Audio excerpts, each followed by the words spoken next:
අයිබෝයි. අපි තවත් දවසක මේ හමු වෙමු. එතකොට අපි පසුගිය වාරවල කතා කරා අංගරචන ශිල්පයේ වඩවා ගත යුතු ගුණාංග පිළිබඳ. ඔබට මතකද? මොනවද? මව් කෙනෙක්ගේ සෙනෙහස වගේ කරුණාව, ගුණය, ආදරය ඒකම ශාන්තවරයෙක් සතු යුතු ඉවසීම. ඊළඟට අපි කතා කරා රන් කරුවෙක් සතු විය යුතු සියුම් නිර්මාණ ගුණය. මේ තුනම අවශ්‍යයි. එතෙන්ට අපි යන්න නම් අපි ටික ටික පොඩි පොඩි දේවල් කරන්න.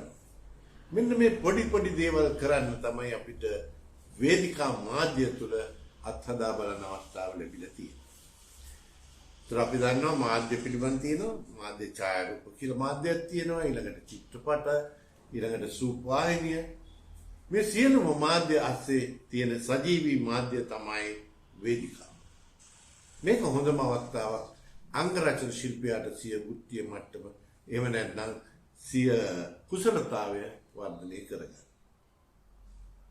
එතකොට අපි කතා කරේ ගිය සැරේ කතා කරා අපි අංගරචන ශිල්පියා මුලින්ම යොමු වෙන්නේ නළුවාව චරිතයක් බවට පත් කරා. එතකොට අපි චරිතයේ ගුණාංග පිළිබඳව කතා කරා. ඒකම අපි කතා කරා චරිතය කියලා වචනයක්. මේ චරිතය විවිධ භූමිකා නිරූපණය කරනවා. ඒක වෙන කතාවක්. නමුත් අංගරචන ශිල්පියාට බාර කටයුතු තමයි එම චරිතය නිර්මාණය කිරීම. අපි කරුණු 7ක් ගැන කතා කරා. ඊළඟ වැඩේ මේ කරුණු 7ට අදාළ වෙන කරුණු ප්‍රධානම දේ තමයි සමාජීය මට්ටම. මේ සෑම නාට්‍යයක සෑම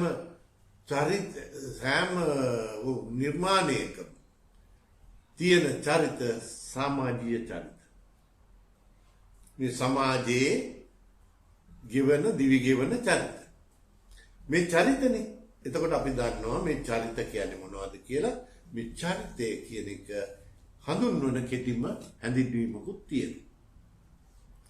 අපි ඔබ සංවාදගත වෙන නිසා මේ පිළිබඳ දැනගැනීම වැදගත්. අපි බලමු චරිතයක් කියන්නේ මොකක්ද කියලා ඇහුවොත් අපිට කියන්න තියෙන කෙලින්ම කියන්න තියෙන සරලම පිළිතුර මොකක්ද කියලා. අපි දන්නවා චරිතයක් කොයි විදිහට නිර්මාණය කරන්න ඕනේ, චරිතයක් විග්‍රහ කරන්න ඕනේ කොහොමද, චරිතයක් පිළිබඳ නළුවා අධ්‍යයනය කරන්න ඕනේ කොහොමද, මේ සියලු කාරණා දන්නවා. නමුත් සරලම විශ්ලේෂණය එහෙම නැත්නම් සරලම හැඳින්වීම තමයි ඔහු හෝ ඇය කවුද කියන එක. මෙන්න මේ පිටපත තියෙන චරිත රාශිය තුළ අපි හොයා ගන්න ඕනේ ඒ සෑම චරිතයක්ම ඔවුන් කවුරුද කියලා. ඔවුන් කවුරුද කියනකොට හොයනකොට තමයි අපිට අර කරුණු 7 වැදගත් වෙන්නේ. අපි ඒ කරුණු 7 අරහා තමයි සොයා බැලීම් කරන්නේ. පිටපත තුලින්. පිටපතේ තියෙන සංවාද තුලින්. ඉතින් බලන්න මෙවැනි වගකීමක් තියෙනවා. මෙවැනි මානසික අරගලයක අංගරචන ශිල්පියා පැටලෙනවා. ඔහුගේ නිර්මාණය සඳහා මේක සරල නැහැ. ඒකම අපිට මාධ්‍ය පිළිබඳ හැදෑරීම් කරන්නත් වෙනවා. මට මතකයි ඔබට කතා කරා මුල්ම සවසේද කොහෙද වේදිකා යථාර්ථය පිළිබඳව. ඔබට තේරුම් ගියාද මේ වේදිකා යථාර්ථය කියන එක? අපි වේදිකා මාධ්‍ය ගැන කතා කරන්න හින්දා අපිට සිද්ධ වෙනවා වේදිකා යථාර්ථය පිළිබඳ ඊට වැඩි යම් මතකයක් අපේ මනසට රඳවා ගන්න. ඒ නිසා මම ඔබගෙන් ප්‍රශ්නයක් අහනවා. ඔබ සාමාන්‍ය නාට්‍ය හරං කලා පිළිබඳ විෂයට ඇල්මක් තියෙන කෙනෙක් නම් සමාජගත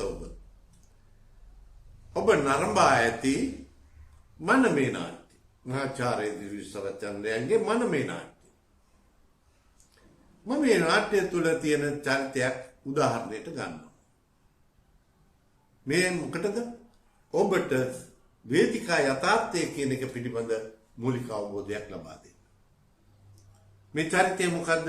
මනමේ කුමාරයා සහ වැදි රජ කියන. ඇත්තටම ඔහු වැදි රජෙක්ද? නෑ. එඩ්මන් විජේසිංහගෙන් ඉඳලා ඊට පස්සේ විවිධ වැද රජවරු ආවා. නේ? ඒගොල්ලන්ට අංග රචනය කරලා තිබුණා. නමුත් අපි හොඳටම දන්නවා ඒ නළුවා රංගන චරිතය වැදි රජ බව. එක්ක මනමේ කුමරු බව.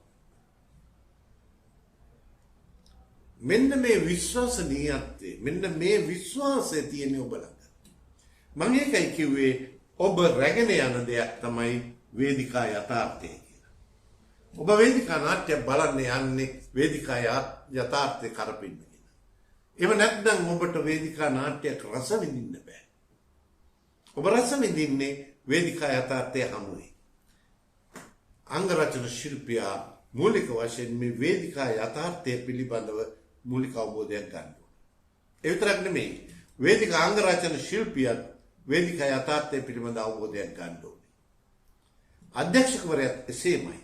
අනිත් අනුසංගික ශිල්පිනුත් මේ වේදිකා යථාර්ථය පිළිබඳ අවබෝධයක් ලබා ගන්න ඕනි. ඒ අදාළ විෂය පිළිබඳ නිර්මාණශීලීව භාවිතා කරන්න. ඒ හින්දා මම ඔබට මෙන්න මෙහෙම කියන. දැන් බලන්න. මනමේ රජුරුවයි වැදි රජුරුවයි අතර සටනක් තියෙනවා. ඇත්තට මේක සටනක්ද නැටුමක්ද?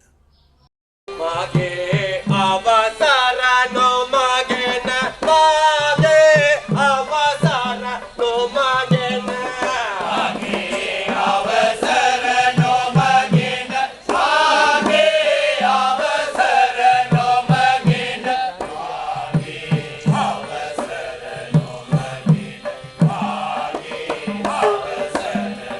නොමගෙන අවදනා මෙම්මගේ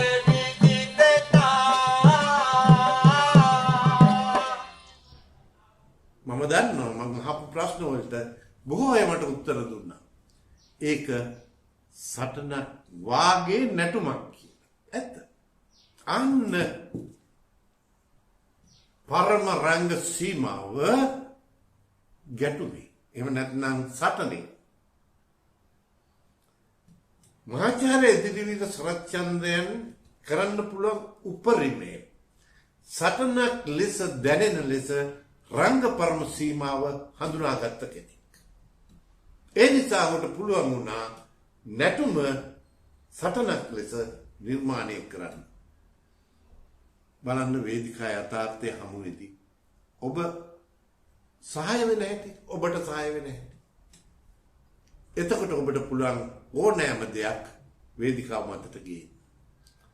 මෙන්න මේ වේදිකා යථාර්ථයේ හින්දා තමයි ඇන්ටන් චෙකෝව් කිව්වේ මුළු ලෝකයේ තියෙන ඕනෑම දෙයක් වේදිකාව මතට රැගෙන ඉන්න පුළුවන් නාට්‍යකරුවට කියලා. ඒ වගේම මම දන්නවා අපේ නාට්‍යකරුවෝ බොහෝ දේ රැගෙන එනවා වේදිකාව මතට. මේ සඳහා උදව් වෙනවා අපිට වේදිකා යථාර්ථය. එතකොට නාට්‍ය ශෛලීන් ගැන අපි කතා කරාම නාට්‍ය ශෛලීන් තුළ තියෙනවා අපිට විවිධ භාවිතයන්. අපි දන්නවා මනමේ වැනි මහාචාර්ය ඉදිරිවිද සරච්චන්ද්‍රන්ගේ නාට්‍ය ශෛලිය තුළ රංග භාණ්ඩ බොහෝ දේවල් පසුබිම අවකාශයේ නිරූපණය කර. මේ අවකාශයේ නිරූපණය කිරීම පහසු කාර්යයක් නෙමෙයි නළුවට.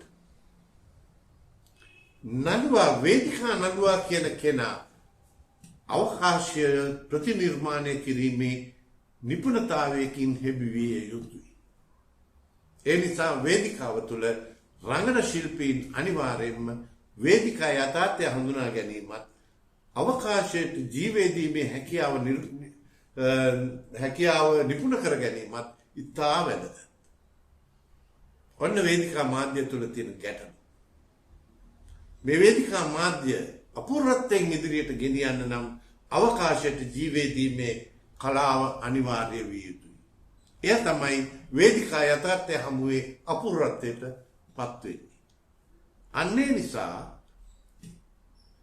විවිධ නාට්‍ය ශෛලීන් තුළ අභිනය අභිරූපණය වගේ දේවල් භාවිතා කරනවා.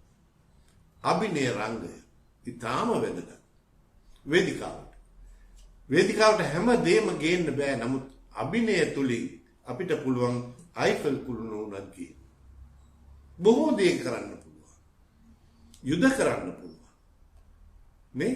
ඉතින් මෙන්න මේ වගේ අභ්‍යාස මේ වේදිකා මාධ්‍යයට එහෙම නැත්නම් වේදිකා යථාර්ථය හමුවේ කෙරෙන රංගයට නිර්මාණයට දායක කරගන්න ඕනේ. එහෙමනම් අංගරචන ශිල්පියාට ඒ වගකීම පොදුයි. ඔහු කොහොමද අංගරචනය කරන්නේ මේ වේදිකා යථාර්ථය හමුවේ? ප්‍රධාන කාරණේ මේකයි. වේදිකාවේ අපි දන්නවා අපේ සාමාන්‍ය භාවිතය තුළ තියෙන සිදුවීම් ගොඩක් තියෙනවා. මොකද බොහෝ වෙලාවට අහුවම කියන්නේ වේදිකාවේ අංග රචනයේ ස්වභාවික නෑනේ, අස්වභාවිකයිනේ. එහෙම නැත්නම් අතිශෝක්තියයිනේ කියලා කියනවා. මොකද්ද මේ අතිශෝක්තිය? ඒක නෙමෙයි අපි කළ යුත්තේ. අතිශෝක්තියට සීමාවක් නෑ. නමුත් වේදිකා යථාර්ථයට සීමාවක් තියෙනවා. ඒ සීමාවේ කඩයිම, එහෙම නැත්නම් මේ සීමාවේ දොරටුව මායිම තියෙන්නේ රංගපරම සීමාව මායිමේ. මෙන්න මේක අපි හොඳින් හඳුනාගත යුතුයි. මේ හඳුනා අපි බොහෝ දේවල් වල දකින්න දෙයක් තමයි වේදිකාව තුළ සැබෑ යථාර්ථය නැහැ කියන එක. සැබෑ යථාර්ථය දැනෙන්නම වේදිකාව මත රංගනය කරොත්, එහෙම නැත්නම් අපි නිර්මාණයක් කරොත් ඒක ඇස් දහසක් තියෙන ප්‍රේක්ෂකාගාරයට ග්‍රහණය කරගන්න බෑ. කොහොමද ග්‍රහණය කරගන්නේ? එක්කෙනෙක් ළඟින් තව කෙනෙක් දුරින්. ඒ කියන්නේ ප්‍රේක්ෂකාගාරයේ ස්වභාවය. ඒ කියන්නේ සජීවී මාධ්‍ය. මේ සජීවී මාධ්‍ය තුළ සැමට ග්‍රහණය කරගත හැකි ලෙසට යම් කිසි අතිශයෝක්තියක් නිර්මාණය කරන්න ඕනි පරම රංග සීමා ඇතුළේ.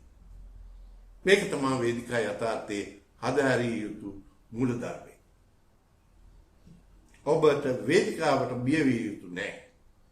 ඒ සීමා පුළුල් කරගන්නත් පුළුවන් වේදිකාවේ ශෛලිය මත. රංගයේ ශෛලිය මත. ඒකට අපි කියනවා ශෛලිගතය කියලා. යම් කිසි නිර්මාණයක් පරම රංග සීමාව ඉක්මවා යනකොට එතෙන් සිට තියෙන්නේ ශෛලිය. එහෙම නැත්නම් ස්ටයිලයිසේෂන් එක. වෙනස් වෙනවා. ඒ හින්දා අපිට කවදාවත් සැබෑ යථාර්ථය වේදිකාව මත හමු වෙන්නේ නැහැ. වේදිකාව මත අපි සංවාදගත වෙන්න ඕනි.